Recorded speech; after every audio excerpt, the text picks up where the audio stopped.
Welcome to 2 Kaizo 2 Learn. This is a tutorial hack that focuses on teaching the mechanics used in Kaizo difficulty Super Mario World ROM hacks. This is the spiritual successor of Learn 2 Kaizo by Nexus, which is the original Kaizo Mario tutorial hack. This is also the first episode of Kaizo Conquest, my self-imposed challenge to play through every single Kaizo difficulty SMW hack on smwcentral. And with all of that introduction out of the way, let's get started. Welcome to 2 Kaizo 2 Learn. This is a tutorial hack designed to teach you many of the mechanics unique to Kaizo SMW hacks. It is not comprehensive, but you will see these tricks and beginner hacks. Good luck on your Kaizo journey. Blue Ribbon High Life. So the first thing I'm going to do is just run around the overworld a little bit and then enter the Yoshi house welcome level. I'm going to jump around a little bit here and then hit the message box. There's a message box in pretty much every single level throughout this hack. I don't get all of them, but I do get most of them. And I'm not going to read them all, but I will let you see them on screen just in case you're curious what they all say. This one is mostly just welcoming you to the hack and telling you that you can press L and R at the same time to exit the level. So we are going to make our way over here to the very first level, Run for Your Life. This level is pretty simple. It's mostly just telling you how you can hit a P-switch and these coins will turn into blocks that you can run on, and we have to be quick because when we make it to the end of the level here, we will die if we're not quick enough. These blocks right here will turn back into coins once the P timer is off. Right there, they just turn back into coins. If we weren't quick enough, we can die after the gold tape is collected. Now to the second level, Learn to Jump. This level is just teaching us how to jump in a Kaizo game. Like I said, this is a beginner tutorial hack, so we're going to be doing a lot of simple things. I'm going to get P-speed, make that jump, hit this second message box, which is teaching us about spin jumps. Spin jumps have more horizontal movement as opposed to vertical movement, so that is why we're able to avoid that muncher ceiling and make it to the goal. This level is teaching us all about regrabs. Regrabs are when you jump, let go of the jump button, and then tap it again really quickly and hold it so that you can maintain whatever height you had when you let go and still keep that horizontal distance that you have. The only way that low ceiling jump is possible is by doing a spin jump regrab. And the same here, we're just doing it while bouncing off of something with a spin jump. On to the next level, we're learning about mini pits. Mini pits like these that you're seeing right here, or gaps as the message box calls them. We are able to run over them if we are holding the jump button. A lot of levels will do this right here, where they'll give you a mushroom so that you're big and put you in ice physics and make you slide over a bunch of gaps. So I'm actually gonna miss it here on this first try because I didn't have enough speed. And I need that power up to get to the goal right there, to the orb. So I'm gonna get P-speed and slide, hold run and jump so that I slide over all these gaps and then break those blocks to get the orb. This next level is all about chuck gates. Chuck gates are super annoying. This is a reverse chuck gate. It's basically just a timing thing, but you also see these gaps that we have to deal with. So I have to make sure that I run at the right time when he's not going to hit me into that muncher ceiling. This is a more traditional regular chuck gate when you have to be above him at a certain point. I think it's when his hands are down and he will jump up. It's just a matter of timing your jump with his jump and running quickly enough under him so he doesn't land on top of you and kill you. This next level is all about Rexes and Rhinos, 2 enemy types in this game. Rexes, like you can see here, you can get 2 bounces off of them. He'll shrink after the first bounce and then get a little bit faster and you can bounce off of him a second time. I mistimed that first attempt, so I'm gonna get a little bit of a better one right there to make it into the door. These Rhinos right here will also give you 2 jumps, but after the first jump, he'll turn into a tiny rhino. I didn't realize he was gonna jump up onto that ledge and kill me. I thought he was gonna turn around.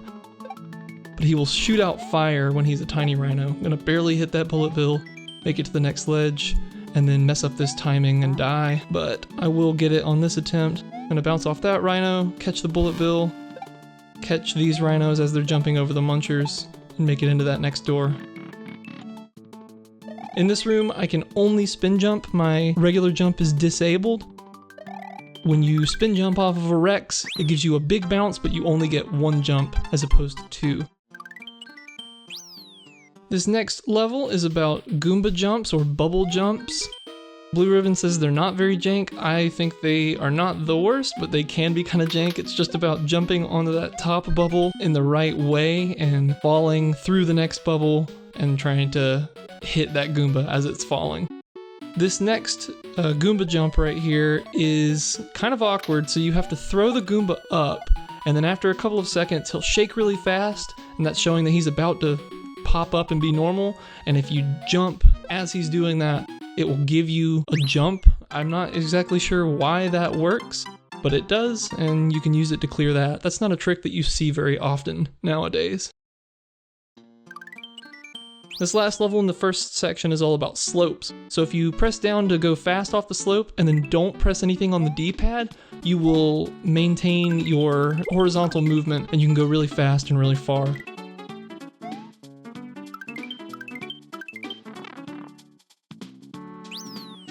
And you can do it here, you just have to do it with an item. You have to do some kind of clever letting go of the grab button, and you can time it right to grab the thing as you're sliding down. And then here, this last one's just teaching you that you can kill certain sprites when you're in that sliding motion, even if you're in the air. So we finished the very first section, we finished all those levels, so now we have to go to the first test. After every section in this game, I go and complete the test. Test number 1 here is not too difficult. I think I've beat it on my first try, I think. We just got a bubble jump there after a slope. Oh, I didn't get it on my first try, but we go down the slope, jump, grab that bubble jump, time this chuck gate so that we get under him, jump on these Goombas, do a little re-grab on these Goombas, and make it to the goal. This next section is teaching us about the infamous shell jump. Shell jumps are notoriously hard, especially for beginners. Luckily, I have practiced shell jumps. Even though I haven't beaten a lot of Kaizo hacks, I have played some shell jump hacks, and I beat one of them. It's basically just lining yourself up correctly and doing the inputs at the right time.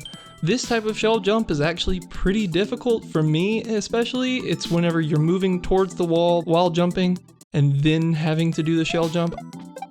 I had to do a little left-right there, a quick D-pad manipulation to make sure that I actually landed on the shell. I just beat a shell hack recently, so I'm a little practiced at them. This section is teaching us all about platforms. These gray platforms will kind of linger for a second after you land on them and then fall quickly afterwards. These wooden ones will always fall very quickly as soon as you touch them, except for that one, which really freaked me out. And these in this section will rotate different ways. This is all pretty vanilla, simple stuff. It's things that you see in Kaizo games, but not anything that is inherently difficult. It's more so how they're used in Kaizo games, but you do need to understand the properties of those platforms.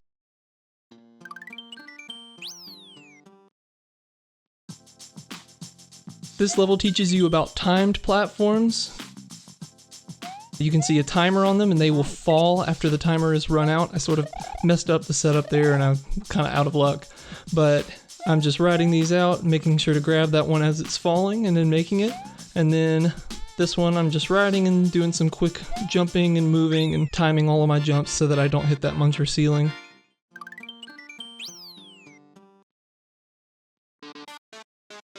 This is a very famous way to start Kaizo hacks. A lot of early Kaizo hacks and even modern Kaizo hacks start this way with these bullet cannons right at the beginning of the level. As you can see, I died to them a couple times trying to get that message box.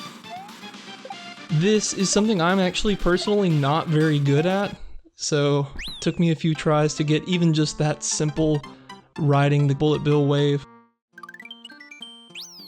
I am going to go back into that level. There's not another exit or anything, but as you could see in that first message box, there is a harder version of this level up here, and I wanted to try to get that. This one is actually quite a bit more difficult than the last room. There's a lot of weird timing and having to do a lot of these little left-rights with the D-pad and letting go of the jump button to fall a little bit quicker. It took me quite a few tries to get through this room, but I was able to get it in the end. For some reason I have a halo now. I guess it's because I collected all of those moons. This level is teaching you all about cannon speed, so when you're shot out of a cannon in SMW, you automatically have P speed, and if you hold the jump button as you were shot out of the cannon and you don't touch anything on the D-pad, you will maintain that P speed. If you touch the D-pad, or if you don't hold jump, you'll lose it gradually. And you're gonna see here, I'm also gonna very quickly jump as soon as I touch that ground. If I'm on the ground for too many frames, friction will kind of stop Mario's P speed and he won't be able to make that second jump right there. This level's teaching you about a very famous enemy in Kaizo, the Fish and Boo. Here he's not too difficult, but in a lot of hacks he can be quite nightmarish. I'm just spin jumping on his head, avoiding those death blocks, making it to the goal. This level is teaching us about on and off blocks. I will hit this on off switch and it will change those blocks that you see there from on to off. And because of the background, I thought I was changing them to on, but I was wrong.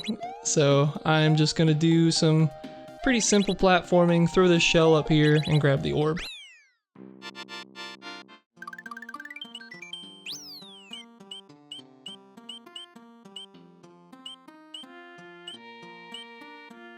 Now we're on to test number 2. This is another one that wasn't too hard. As you can see, we start by getting shot out of a cannon.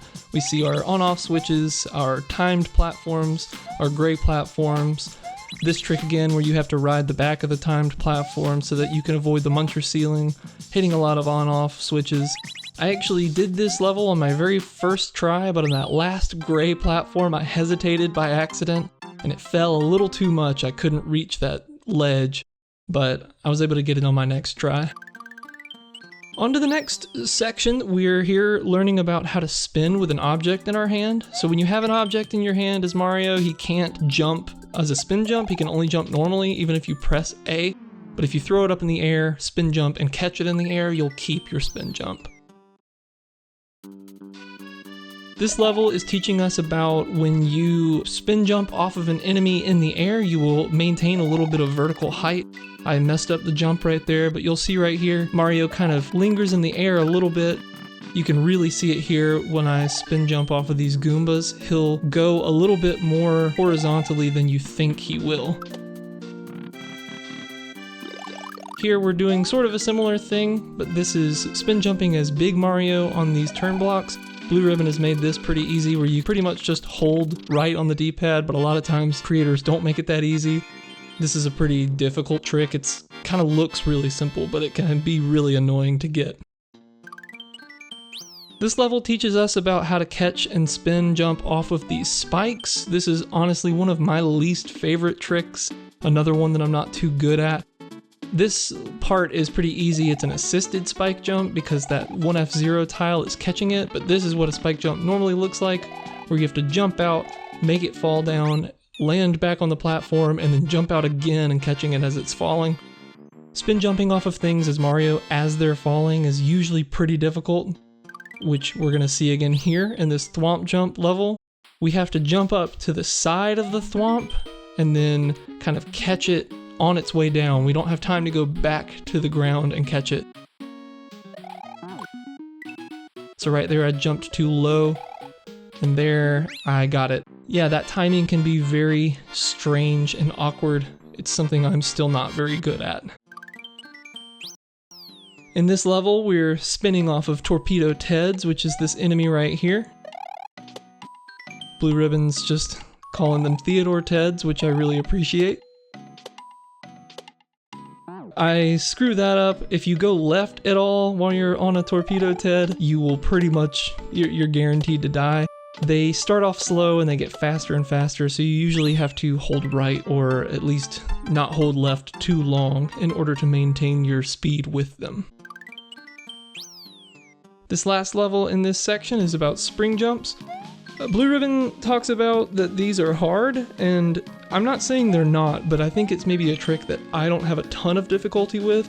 I do a little bit of a skip right here because I did die to that muncher up top, but I did get that spring jump after just a few tries. It's not anything too difficult, it's just a timing thing. It's basically like a shell jump, just with a spring. You can do it without a wall, but that is a lot harder to me. Now we're entering the third test, where it's all of these spin tricks that we've learned in this level. We're gonna throw, well, I missed the Torpedo Ted, but so I'm gonna start by throwing that spring up and spin jumping to catch it right in the Torpedo Ted. I almost die there, I have no idea how I survived.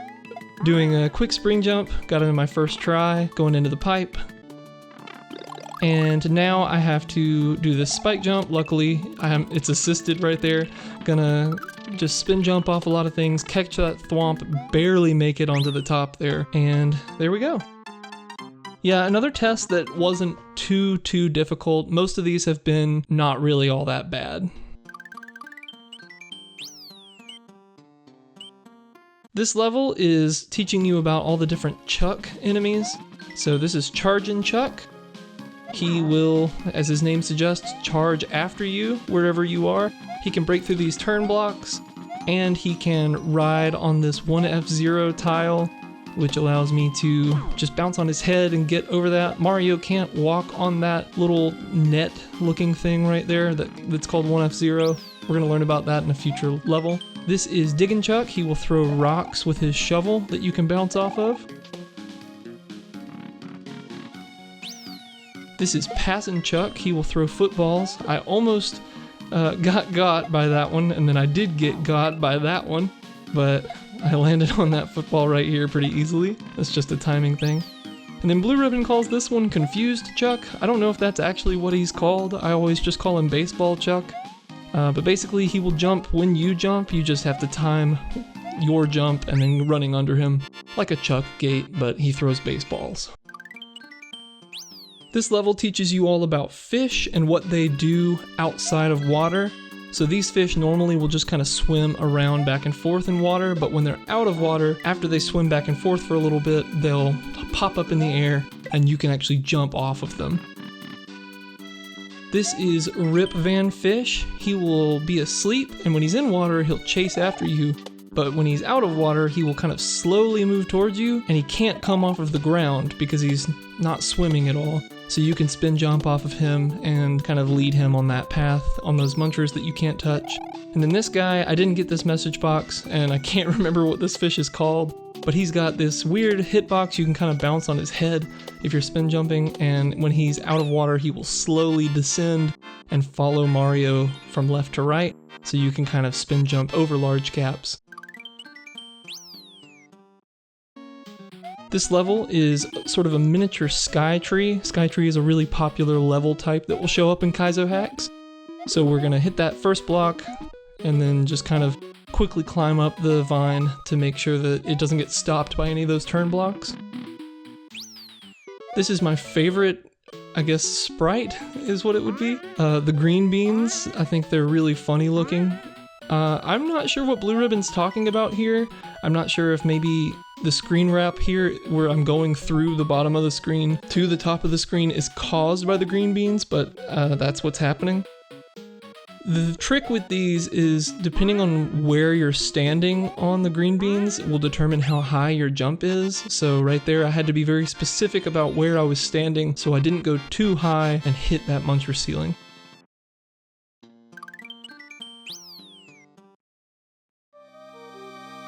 This level is all about bombs and how they work. These bombs that are on parachutes are basically just like Goombas. This is all about the timing of the bomb, of when it explodes. So when you jump on a bomb, after a certain amount of time, it will explode and kill you or kill certain sprites. So if you throw the bomb to the side, it will reset that bomb timer over and over again so that you can carry it longer without it exploding. And I'm just going to use it to kill that Chuck there. And then this last one is called a bomb jump, and this is one that I struggle with. So we're waiting for the bomb to explode and then jumping at a specific time, spin jumping, to land on the explosion and bounce off of it. If you do it too early, you will die, and if you do it too late, you'll miss the explosion and just land on the ground. And finally, you've heard me talking about it a couple of different times. This sort of net pattern right here is called 1F0. It is a tile that catches sprites, so these piranha plants won't go down past that 1F0 tile. I'm not sure what the setup right here is supposed to be like. I kind of just did my own thing. I was able to make it work. Maybe that's how you do it, maybe it's not.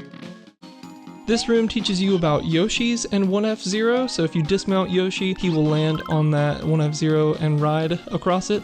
I'm gonna save Yoshi because I'm a nice person. And here is a trick I actually don't think I've seen before. I'm sure it's been used a bunch, but I wasn't familiar with it. So if you drop that key, you don't ride the key, you actually have to move. It won't take you with it. So I made it go a little too slow here, so I kept having to sort of lightly tap the D-pad so I didn't walk off of the front of it.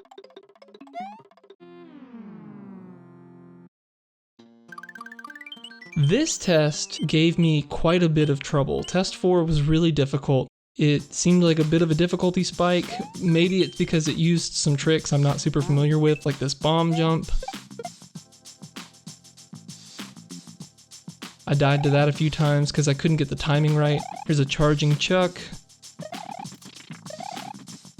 We've got these green beans here, and then this is really the part that got me. I'm not sure how you're supposed to do this. I kind of think you're supposed to spin jump off of that bomb, but I ended up just doing a key jump instead because it was easier for me. It was very awkward and finicky, but I did make it work eventually. And now that I've done a key jump, we're gonna learn about block jumps and key jumps. So this is a frame perfect trick where you press the jump button and the run button, which grabs the block at the same exact frame, and you will jump and grab the block or key or whatever it might be at the same time. It is frame perfect, so it is not easy, but it's not the hardest thing in the world. This level is teaching you about if I am holding this shell while I land on these Koopas, the shell will get destroyed, so I have to juggle it, and then I can't hit these ninjas here, so I have to sort of move myself around. This level right here teaches you about the double grab, so if I put those items right next to each other, get a running start and grab them, I can grab both of them at the same time, which I need to do in order to clear out these coins so I can use the key to exit the level.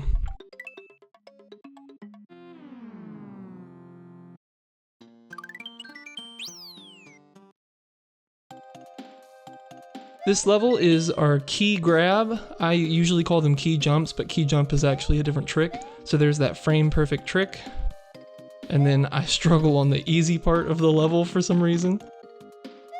This trick I have never done before, and I struggled so hard with it.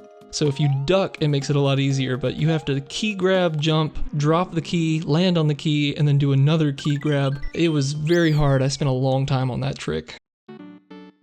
This is the actual key jump. I usually call key grabs key jumps, but this is what it actually is.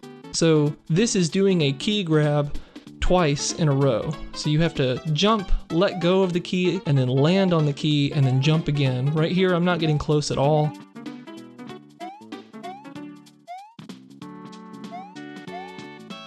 I do get a really close attempt right here, I think. Yep, right there where the screen kind of moved up. So I get it right here, I think. Yep. So if you let go of that key at the right time, land on it, and then do another key grab jump, you can kind of clear higher heights than you normally can. You can't carry an item while you're climbing a vine, so if you throw it up in the air and catch it, you will be able to carry it. Here, you have to do the same thing as that last room, but there's those death blocks up there, so you have to juggle. This is something I struggled with for a little bit, but it's not too difficult. I have done this before, just I'm not very practiced at it.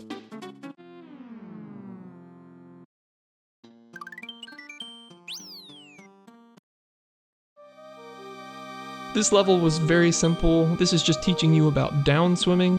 If I hold down on the D-pad, Mario will do a little paddle, and he can be a little bit more precise with how he's swimming. A lot of Kaizo games will do these little precision levels in water, and you have to hold down in order to not go all over the place and run into the ceiling and floor that's covered in munchers.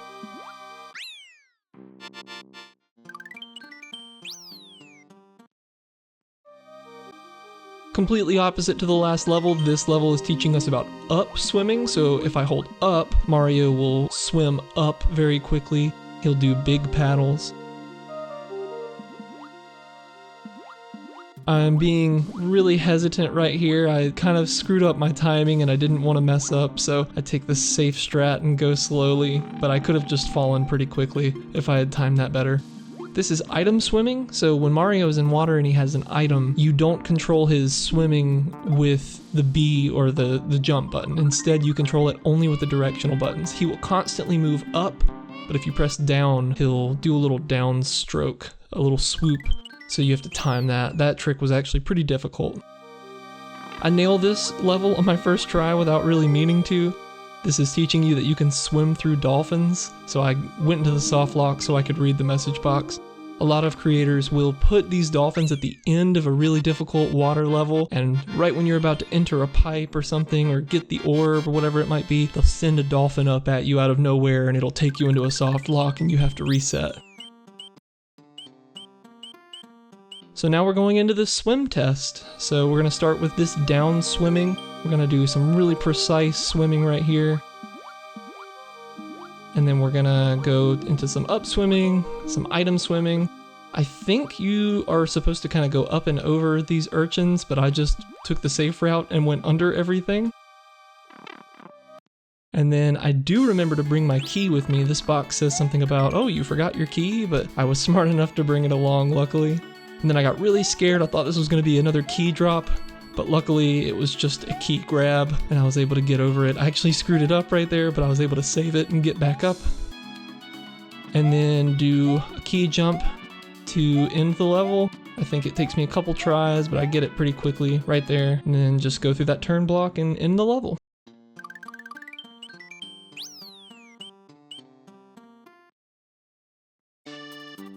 This level is teaching you about shells and what they'll do in different situations. Right there, if you throw the shell at something and you're standing close enough to it, it'll just go through Mario instead of killing you. Then I jump across and go through the door. I wasn't sure exactly if I did this correctly, but I'm bringing this mole along and then I'm killing that disco shell so that it doesn't kill me. And then landing on this mole right here was actually really hard. You have to go later than you think you do. But if you go too late, he'll run past and you can't land on him. That's the only part of the level that killed me over and over again, was just trying to land on that mole. This level is teaching us all about P-switches. So we saw a P-switch in the very first level. It turns these coins into blocks that you can jump on. This level is specifically teaching you about this one tile gap that you have to jump through, and if you're not quick enough, those coins right there will block your path and you can't get to the orb. This level is about mid-air P activation, so this trick is all about timing of letting go of buttons and re-grabbing buttons. So you have to throw the P-switch up in the air, don't re-grab the run button, and land on top of the P-switch. This is just a shell jump, but with a P-switch. It's a little strange, the timing's a little odd, but overall not too bad. That level was pretty easy. This level teaches us about Yumps. So Yumps are when you jump off of the top of a P-switch and activate it at the same time. I do that by pressing both jump buttons as soon as I touch the top of that P-switch. It's a frame perfect trick. It's actually pretty difficult, especially when it's set up like this, where you have to jump, hold jump, let go of jump, and then re-grab jump right as you are landing on that P-switch. The reason you press both jump buttons at the same time is because you're more than likely not going to press them at the same exact time. And if you get them kind of one after the other, that's sort of 2 frames that you have a chance of getting it. This level is teaching us all about disco shells, so I'm going to ride the back of that disco shell right there, and it'll give me sort of this weird backwards jump. I'll hit the front of that one, and it'll give me a forwards momentum jump off of it. Here we're going to do some disco hops, so that is when you bounce off of a disco shell and there's an obstacle kind of up and above you that you have to get over. So if I ride the front of the disco shell, that makes that a little bit easier.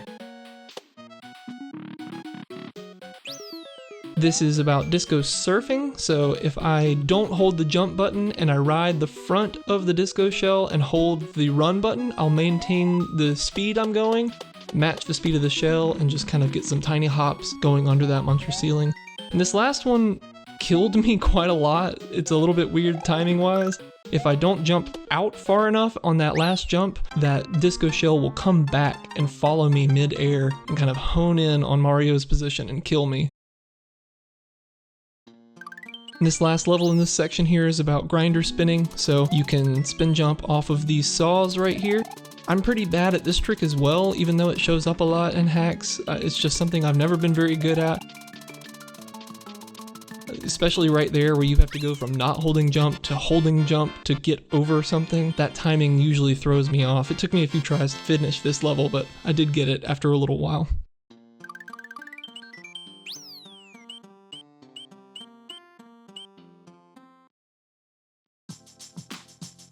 This test wasn't too difficult. I spent a few minutes doing it. It took me a few tries. I died to that muncher right there. Unfortunately, I didn't jump in time, but we start with this mid-air P activation, and then we run quick enough so the shell doesn't get us. Disco surf, wait a second, and surf on that grinder to get the checkpoint.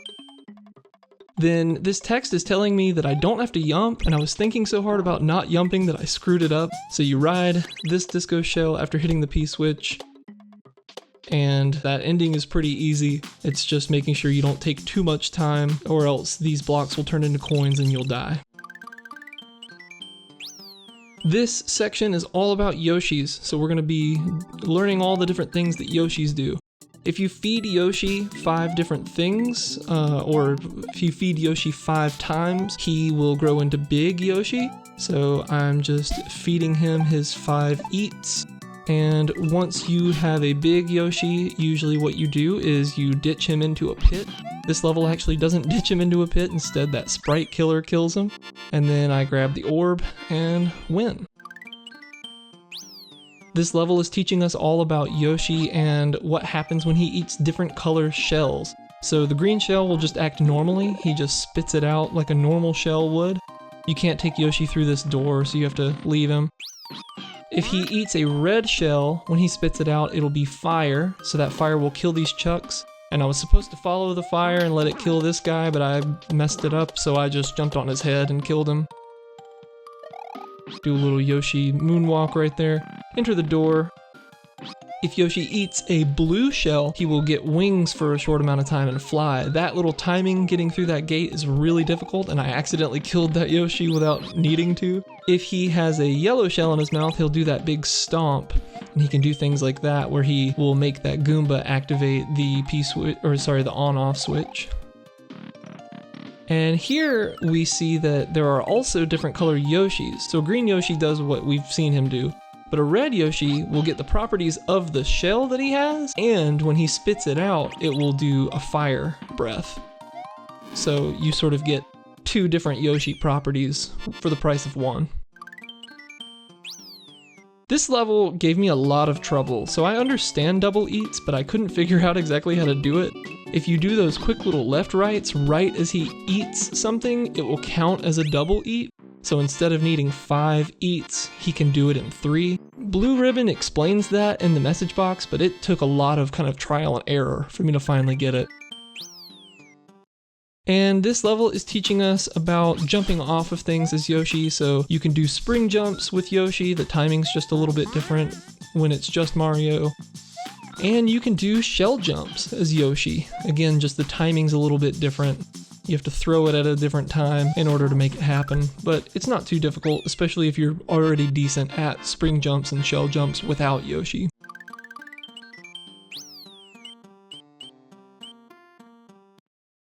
So now we're here to the Yoshi test. We're gonna do all the different tricks we just learned. We're gonna start by feeding our little guy 5 eats, do a little spin grab there. I'm not sure if that's how you're supposed to do that. That's how I did it and it worked. And then we'll do a quick double eat right there with those bullet bills so that he has enough to get big. Do a stomp. I don't know why that Goomba didn't work the first time. Now we're gonna do a spring jump with our Yoshi. He can walk on these munchers, and then unfortunately we ditch him and we have to kill all those baby Yoshis right there by turning them into coins. There's a lot of Yoshi hate in the Kaizo community, and I'm here to change that. Much like everybody right when they start Kaizo, I am pretty bad at cape, so this section here gave me a lot of trouble. This is teaching us about cape floating. If you hold the jump button, Mario can float a little bit. I do a little duck jump so that I have a little bit more control getting through that precision jump. Then I use the cape to turn those turn blocks.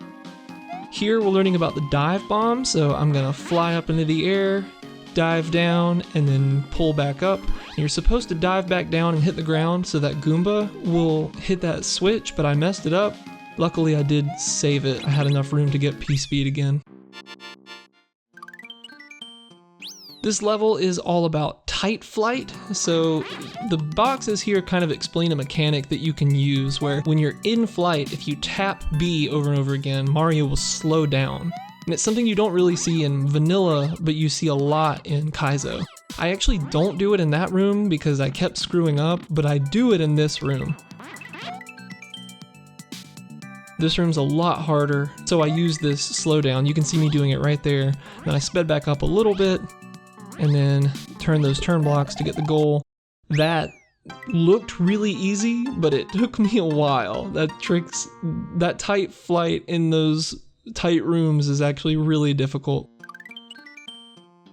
So what you've seen me doing so far is regular flight, but this is spin flight. If you take off by pressing A instead of B, Mario will fly, and he has different properties. I have to quickly fly again right there, or else I'll lose P-speed. This level is teaching you that when you spin fly, you can stick to the ceiling, and then catching that thwomp there is actually pretty difficult. If you go too late, he'll fall faster than you and you won't catch him. If you go too early, you'll hit him and you'll lose your flight. So catching him there is pretty hard, but luckily I was able to do it. This level is teaching you about takeoff timer, so what I'm going to do here is I'm going to get P-speed so that I can fly, and then I'm going to run into the side of an enemy. And I'm gonna lose P-speed for a second and then just have enough room to keep it and fly up again. This room is teaching us about cape cancel, so you've seen it happen a few times. When Mario is in flight, if he hits the side of an enemy, he'll go into that spin jump animation, and then he can actually spin jump off of things, like that thwimp right there. And that's what those guys are called. They're called thwimps, if you weren't aware of that. Here we're going to learn about sticky fly, so this is actually a somewhat difficult trick. It's not the hardest, but I'm going to do a dive bomb and then pull up right at the exact moment to where I can stick to the ceiling like I do with spin jump flying. That one's just a little bit harder. Those Kaizo blocks are there to make it a little bit easier. This level is all about shell jumping with a cape, so the timing for this is a lot different than a regular shell jump, and also you can't re-grab the run button or else you will screw it up. You have to re-grab the run button after you actually land on the shell, which is opposite of what you do in a normal shell jump. This level was very difficult for me. So in regular SMW, when you're flying normally and you press A, you will do that little spin animation, and 50% of the time you will turn around. A lot of modern Kaizo hacks will make it so that you are guaranteed to turn around and go the opposite direction. So that's what you're seeing here. I have seen this and always thought that it would be pretty easy, but the way that you have to do the inputs on the D-pad is so complicated, and even here in my successful attempt, it took me so long to do it. It's very difficult, very awkward, kind of a melt your brain. You can't quite figure out all the things you have to do in 1 second or else you'll die. So that one was pretty difficult. And we finally made it to the end of the cape section. We just have to do the test. Unfortunately, the test is the hardest part of this entire section. So we're going to start with some spin flying. We're going to stick to the ceiling here a few times. Make sure we get those blocks so that the door is ready, and then I screw up, I die right there. But luckily the song in this level is really good, and I didn't mind listening to it for a longer amount of time. So we're just sticking to the ceiling, making sure we hit that thwomp on top of its head and not on the side, or else we'll lose. Going into the door.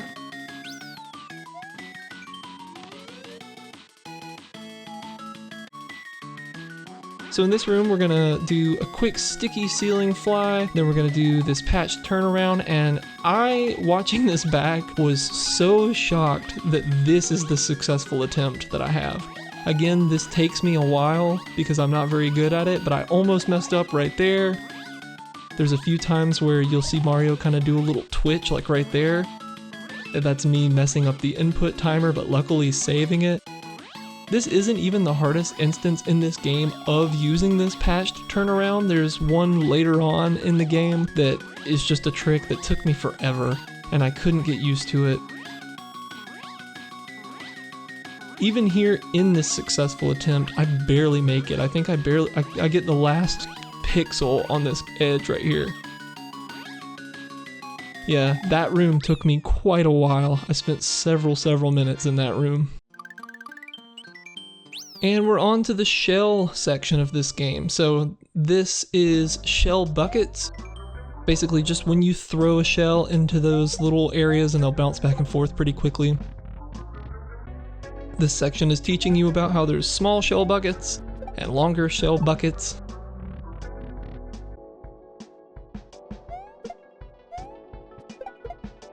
And there we go. That level is not too hard. It's kind of just the same trick over and over again, but the timing of all of those tricks is just a little bit different.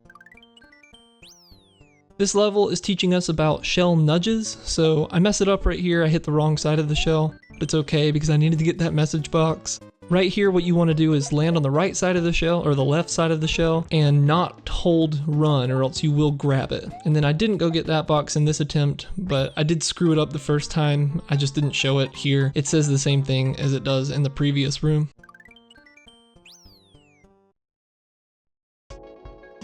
Now on to the infamous double shell jump. So if you thought doing one shell jump was hard, think about doing two of them in a row, and you'll pretty much die if you mess them up. So this is an assisted one. We have that shell resting on the 1F0, and even then I screw it up. It's not the hardest thing in the world, but it is kind of hard. Got a little bit of a better jump on the shell that time. And now we're going to do a full double shell jump. So I have to actually juggle the shells a little bit. So I throw the first one up, get the second one, do a shell jump, catch the first one, and there we go. This level is teaching us about a trick that Blue Ribbon calls turnbacks. I've heard them called other things, but I'm not sure if I did that exactly right, but basically I'm just throwing the shell against the wall behind me and landing on it. The timing of it can be a little awkward, but it's not too bad. This last level here is teaching us about the special green shell. So in SMW, there's two types of green shells. Some of them are just regular, they don't have anything special about them. But some of them, you can bounce off of them twice, so you can do tricks like what you're about to see. Blue Ribbon has made them gray in this level so that you can see the difference. And I think I'm supposed to land on the Koopaling as he jumps over the shell right there, but I was a little too quick, and luckily it didn't screw anything up. Sometimes if you do things too quickly in a Kaizo game, you will die. So I was surprised that I didn't there. Now we're on to the shell test.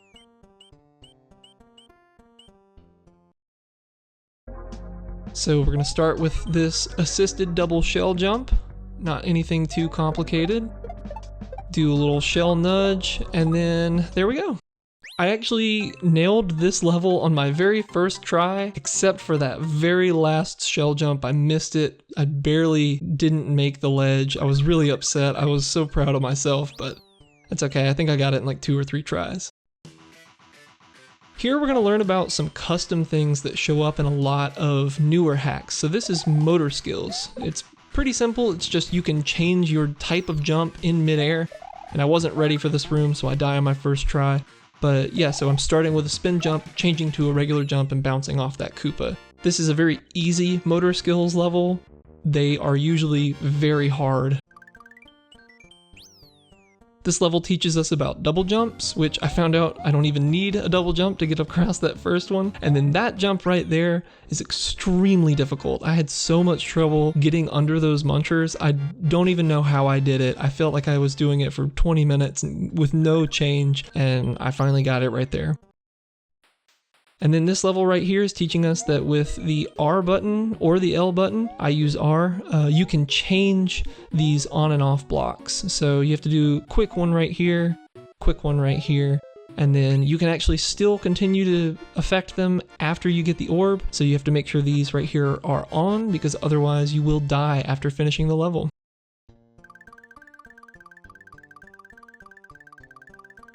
And now we're going to the very final level of the game, the final test.